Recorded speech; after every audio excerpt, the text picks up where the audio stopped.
How y'all doing? Trey Adams here with another motivational moment. And today I want to talk about a diagnosis is not a definition.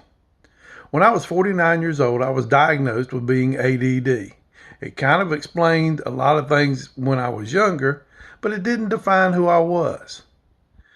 I had a principal point out one day during a meeting that I had gotten not one, not two, but 3 college degrees with an undiagnosed learning disability.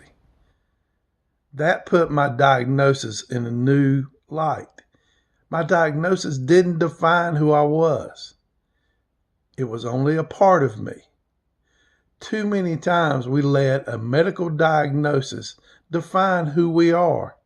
It's not our definition.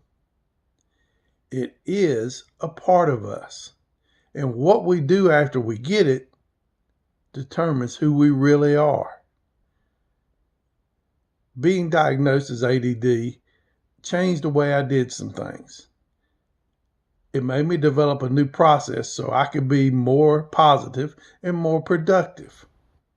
But I didn't let it define me. I share it with my students who are also special needs students to show them that, hey, you can accomplish anything you want to. You can become who you want to be, as long as you don't let a diagnosis define who you are. Too many times we hear about people diagnosed with a disease such as cancer, and weeks later, they're dead because the diagnosis was you only have this much time to live. Many more times we hear about people who were saying, I only had 6 months to live, and that was 7 years ago.